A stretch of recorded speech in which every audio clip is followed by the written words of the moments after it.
Okay, we are here live at the 2009 Southern Trophy Hunters Big Buck Expo at the Lakeland Center in Lakeland, Florida. Tonight we are joined here with Michael Waddell at his first annual Bone Collectors Fan Club Bash here in Lakeland, Florida. Michael, so happy to have you on the Backwater Outdoors Radio Show, brother. Good to see you again. How's everything going, my brother? It's going good, Johnny, man. I appreciate you guys having me on, man. This is a big night for us tonight, man. Yeah. We're having a good time. Tell us a little bit about how this came about. I mean, you know, you've got a wonderful following, brother. Is this something you just want to give back to your fan base, or what's going on? It's kind of been a little bit of a dream of ours since we started the Bone Collector television show. And of course, Jay Everett and all the people down here at Southern Trophy Hunters and this big expo we're having down here in Lakeland, Florida, you know, they having them all across the South this year, and we've just been out there having a good time, celebrating hunting, telling hunting stories. And so we had decided that we wanted to have a brotherhood bash for all the people that had become members of the Bone Collector Brotherhood, that we could come out and kind of celebrate and have a little old party. And so, you know, we called my buddy Red Akins, who's a good buddy from Georgia and country music singer. So we decided to come out here and have some good food from Denny Moore and just have a big old party and tell some hunting stories and celebrate what means the most to us, and that's hunting and having fun and outdoors. Absolutely. And we got a chance to visit with Rhett, and it was a great interview. And what a gentleman and what an outdoorsman, Michael. He speaks highly of you as well, and told us a lot about your childhood memories. Oh, yeah. It was good. Hope y'all didn't have to do too much editing or on the radio. No. But just picture it. But we'll show you a picture when we're done here, brother, about one of those pics that we took. But anyway, Michael, tell us, you know, we've read about your bio, and we've gotten to know you on TV, but, you know, we want to bring you more to the personal side as our listeners and your fan base can have a little bit of chat here with Michael Waddell. Tell us, where is Booger Creek, or Booger Bottom, Georgia? Booger Bottom, Georgia. Is it? You know, where we all looked on a map, we couldn't find it, brother. I was going to say, I don't think you're going to find it on Google.com, on Google Earth.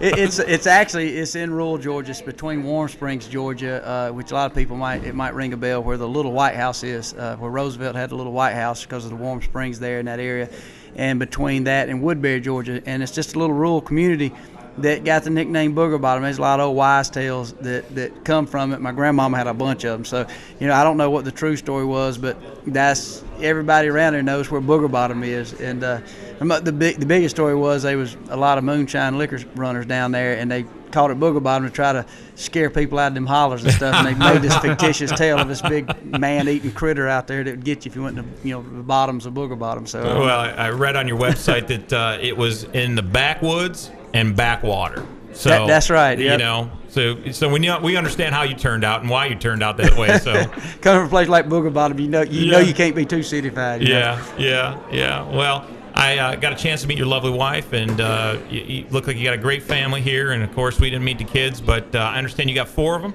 I do. I got 4 kids. We just we've got twins right now, 2-year-old twins. I got a 9-year-old boy who's actually here with me, and Meyer, who's 4. So, and that's the coolest thing about these hunting shows. It's such a great place to bring your family out. Yeah. You don't meet many people that's not quality people. The families that come here are just salt of the earth, hard-working Americans. Mm-hmm. It's a great place and great people to have your family around, and they just treat us like family, and vice versa. We want to treat them the same, and so it's the coolest place on earth. These shows have been so much fun for me and my family. My dad has traveled to every show with me. We met him. It's great.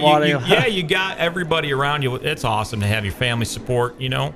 It really is, and you know, even Nick and T-Bone, who are co-hosts of the Bone Collector Show, and I got a lot of my family down here from Realtree Camouflage who gave me my start in the outdoor industry. It's just one big family and one big support unit, and if you ever run into trouble, you got several people you can call, and everybody's it's a team effort, and everybody's passions are the same, you know. So it's so cool to be around that all the time. How'd you do turkey season this year? How'd you all end up? It actually ended up pretty good. I was pretty pleased with the southern season, at least in Georgia. I heard some folks complaining, but for the most part, we got on quite a few turkeys and got our limit in Georgia and Alabama, and luckily saw a lot of jakes in the woods. So I'm looking for a lot of 2-year-olds to be out in the woods next year.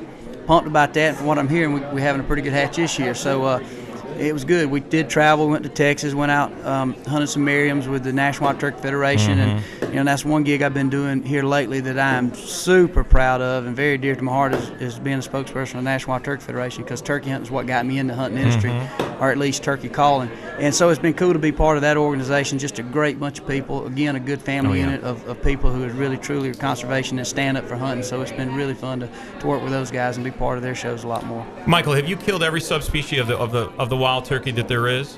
I've killed the 4 main subspecies. I've never shot a gould, nor have I ever shot an ocellated. And I actually had a trip lined up to go gould hunting this year, but with that gun, whatever that freak nasty Mac Daddy latest Smackdown flu virus was going around, I decided to stay out of there. The pig flu, the hog flu. Yeah, exactly. So my wife was freaking out, like, you cannot go to Mexico. So I stayed at the house and just hunted a few more Georgia turkeys. So you have killed an Osceola? I have killed several Osceolas, and they're some of my favorite turkeys to hunt. They seem to have long spurs, and they just like a big old mean banty rooster. They seem to react good to decoys and stuff and just come running in looking for a fight, and I love that. I love them turkeys with attitudes. Yeah, well, Rhett was telling us he wants to kill an Osceola, so we said we'll hook him up. Y'all need to get him down here. Red's fun to hunt with. We'll hook him up. Yeah. He'll pay back by getting that guitar out and singing a little bit. He loves to sing and pick, and it's cool to see somebody that passionate about it, too. That's why it's fun to be around Rhett. Now, Michael, do you do any sort of fishing? Are you a fisherman as well, or are you just predominantly? I know you're a busy man and you've got a lot of activities with your show, and you're always on the road.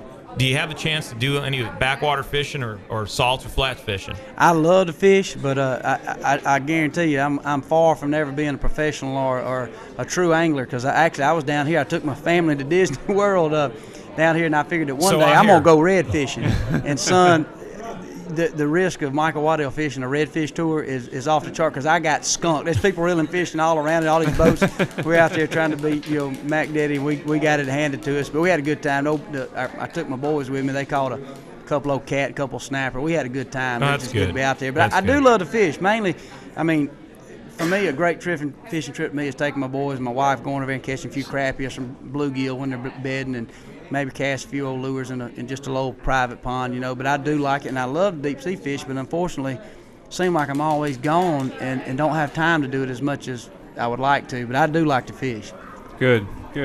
Yeah, when we met you at the SHOT Show, you had an open invitation to come with us. I know it. And I understand you're busy, but with that time you get a minute, it's still open. If it's still on, I'd like to take it on. I want to go. Well, Rhett wants to take especially after getting whooped like that, after getting skunked. Well, sometimes it's the right captain and the right day. It's more, when Mother Nature's more cooperative and the good Lord lays a good blessing on you and you get yourself a good catch, it's all good. But I always say I'd rather be lucky than good. Yeah. I love it. I think that's a great saying, because it does take some luck. Oh, yeah. Absolutely. Now, it's not much different than hunting. I mean, right. Same deal. Right place, right time, being prepared. Being out in the woods, being one out there alone, watching how everything, Mother Nature works, getting that turkey or getting that big deer that you always wanted, that's just a bonus. That's right. That's just cherry on top, for sure. How old is your oldest boy, Michael? My oldest boy is 9. Okay. He's here tonight at the Little Bone Collector Bash. We might have to bring him up there, let him sing him a song. Oh, yeah. He's all fired up about that. Now, will you and Rhett going to drum a little bit and pick a little bit? We brought a bongo drum. Ain't no telling. You get a bunch of rednecks in the room and a bunch of free door prizes like from Hoyt and Thompson Center, Remington. Ain't no telling. That's all right, brother. That's all right. Ain't no telling what lava. That's all right.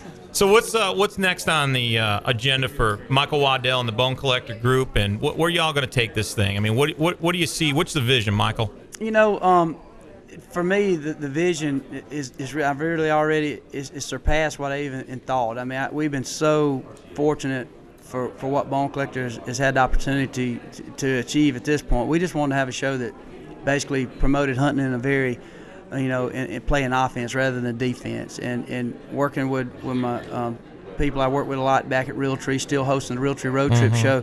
We just wanted to be a sidebar, a way that I could get my good buddies involved with me, Nick Munt, Travis Turner, also the production company that's behind the Surf and Turf Entertainment, and give us an opportunity to invent creatively and also produce a show that promotes hunting exactly how we feel it needs to be promoted, and luckily we've had a lot of support behind it, and the fans and the people, and I don't even like to call them fans, just because we're all the same. It's just almost feels like a cult, a rising that brings things together to say, hey, we're hunters.